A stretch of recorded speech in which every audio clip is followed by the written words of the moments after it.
You're already familiar with this extended circular flow diagram, and nothing has changed on what was pre-printed here. You can still see all the familiar players, the government, the households who do consumption, the firms, which of course we know spend on business investment, buying new capital goods, and then the rest of the world that buys our exports and sells us imports.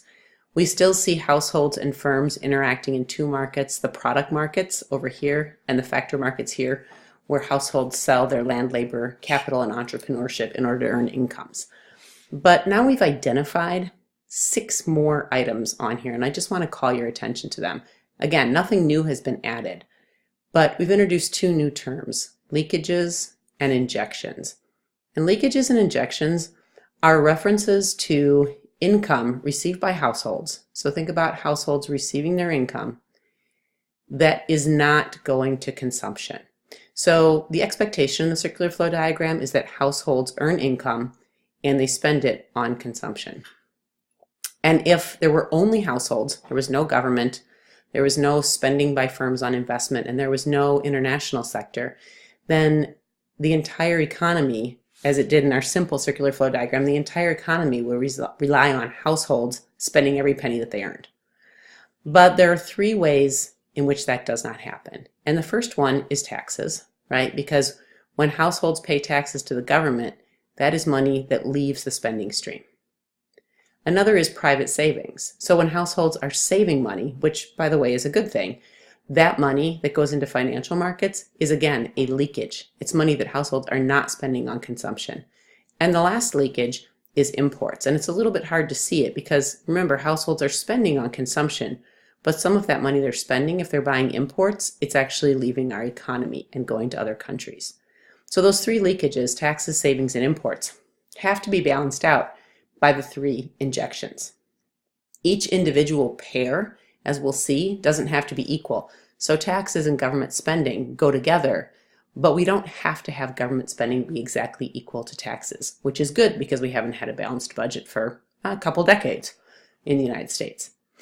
Savings pairs with investment spending because this money that individuals, and also by the way firms, right, and governments, any money that goes to the financial sector and is available for borrowing, that's the money that firms can borrow for investment spending on capital.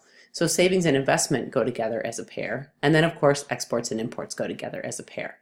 But it's not true that exports have to equal imports, and it's not exactly true that savings and investment have to be equal, and it's not exactly true that taxes and government spending have to be equal.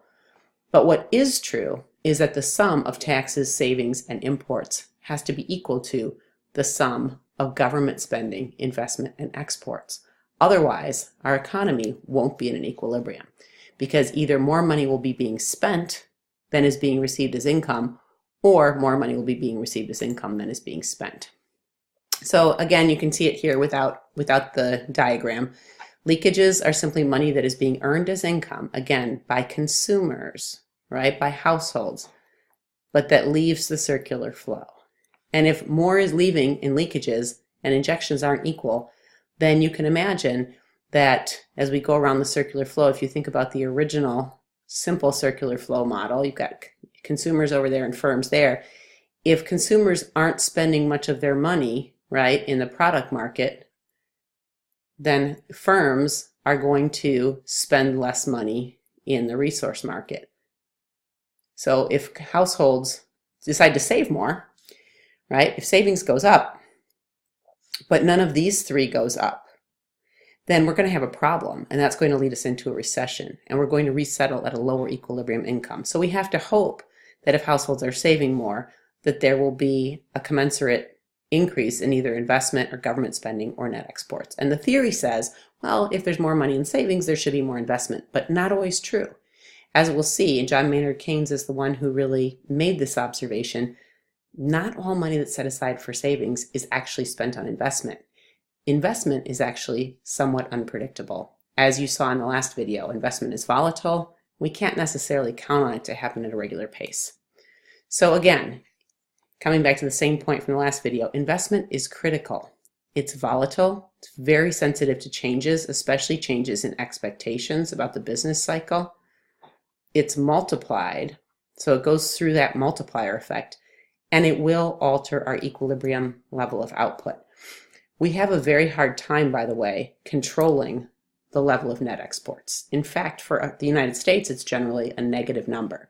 So if investment spending isn't picking up the slack, what does that mean, right? If people are saving more, they're not spending, and exports aren't changing, then it does end up putting a lot of pressure on the government to make up the difference to prevent us from falling into a recession.